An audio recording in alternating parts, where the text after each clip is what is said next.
ಜಲಾನಯನ ಪ್ರದೇಶದಲ್ಲೂ ಕೂಡ ಉತ್ತಮ ಮಳೆ ಆಗ್ತಾ ಇದೆ. ಇದರ ಪರಿಣಾಮ ಕೊಡಗು ಜಿಲ್ಲೆಯಲ್ಲೂ ಕೂಡ ಉತ್ತಮ ಮಳೆ ಕಂಡು ಬಂದಿದೆ. ಆದರೆ ಹಲವೆಡೆ ಜನಜೀವನ ಅಸ್ತವ್ಯಸ್ತ ಆಗಿರೋದ್ರ ಬಗ್ಗೆ ಕೂಡ ಮಾಹಿತಿ ಸಿಗ್ತಾ ಇದೆ. ಇನ್ನೂ 2 ದಿನಗಳ ಕಾಲ ಭಾರೀ ಮಳೆಯ ಮುನ್ಸೂಚನೆಯನ್ನ ಹವಾಮಾನ ಇಲಾಖೆ ಕೊಟ್ಟಿದೆ. ಈಗಾಗಲೇ ಆರೆಂಜ್ ಅಲರ್ಟ್ ಅನ್ನ ಹವಾಮಾನ ಇಲಾಖೆ ಘೋಷಿಸಿದೆ.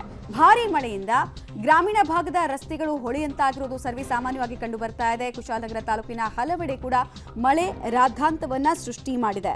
ಗೋಂದಿ ಬಸವನಹಳ್ಳಿ, ಗುಮ್ಮನಕೊಲ್ಲಿ, ಸುಂದರನಗರದಲ್ಲಿ ಮನೆಗಳಿಗೆ ನೀರು ನುಗ್ಗಿದೆ. ತಗ್ಗು ಪ್ರದೇಶದಲ್ಲಿ ಇರುವಂತಹ ಪ್ರದೇಶಗಳು ನೀರಿನಿಂದ ಆವೃತ ಆಗಿದೆ. ಪ್ರವಾಹದ ವಾತಾವರಣ ಕಂಡು ಬರ್ತಾ ಇದೆ. ಮಡಿಕೇರಿಯ ಸುಂಟಿಕೊಪ್ಪ, ಕುಶಾಲನಗರ, ವಿರಾಜಪೇಟೆ, ತಿತಿಮತಿ ಸೇರಿದಂತೆ ಹಲವೆಡೆ ಕಂಟಿನ್ಯೂಸ್ ಆಗಿ ಮಳೆ ಆಗ್ತಾ ಇದೆ.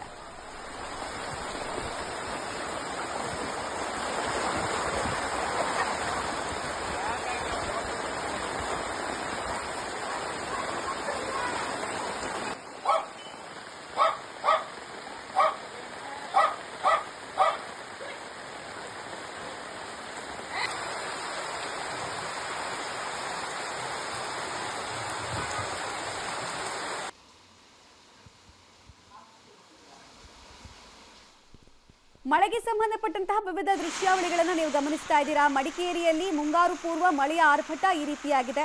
ರಸ್ತೆಗಳೆಲ್ಲ ಮಿನಿ ನದಿಯಾಗಿ ಬದಲಾವಣೆ ಆಗಿದೆ. ಕಾರಣ ನೀರು ಡೈರೆಕ್ಟ್ ಆಗಿ ರಸ್ತೆ ಮೇಲೆ ಹರಿತಾ ಇರೋದ್ರಿಂದ ಕೆಲವು ಕಡೆ ಸಂಚಾರದ ವ್ಯತ್ಯಯ ಕೂಡ ಆಗಿದೆ. ಸಂಚಾರ ಬಂದ್ ಆಗಿದೆ. ವಿದ್ಯುತ್ ವ್ಯತ್ಯಯ ಆಗಿರೋದ್ರ ಬಗ್ಗೆ ಕೂಡ ಮಾಹಿತಿ ಸಿಗ್ತಾ ಇದೆ. ಹಾಗೂ ಹಲವು ಕಡೆ ಮರಗಳು ಧರಾಶಾಹಿ ಆಗಿರೋ ಮಾಹಿತಿ ಕೂಡ ಕೊಡಗು ಭಾಗದಿಂದ ಲಭ್ಯ ಆಗ್ತಾ ಇದೆ. ಮುಂಗಾರು ಪೂರ್ವ ಮಳೆಯ ಆರ್ಭಟಕ್ಕೆ ಜನ ತತ್ತರಿಸಿ ಹೋಗಿದ್ದಾರೆ. ಕೆಲವು ಕಡೆ ಮಳೆ ಸಂತಸವನ್ನು ತರ್ತಾ ಇದ್ರೆ, ಕೆಲವು ಕಡೆ ಸಂಕಷ್ಟವನ್ನು ತರ್ತಾ ಇರೋದು ಸ್ಪಷ್ಟವಾಗ್ತಾ ಇದೆ.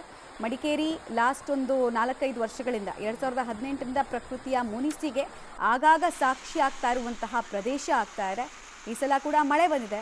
ಮುಂದಿನ ದಿನಗಳಲ್ಲಿ ನೋಡಬೇಕು ಯಾವ ರೀತಿಯಾದಂತಹ ಸನ್ನಿವೇಶ ಮಡಿಕೇರಿಯಲ್ಲಿ ನಿರ್ಮಾಣ ಆಗ್ಬೋದು ಅಂತ. ಸದ್ಯಕ್ಕಂತೂ ತಗ್ಗು ಪ್ರದೇಶದ ಹಲವು ಭಾಗಗಳಿಗೆ ಈಗಾಗಲೇ ಪ್ರವಾಹದ ವಾತಾವರಣ ಕಂಡು ಬರ್ತಾ ಇದೆ.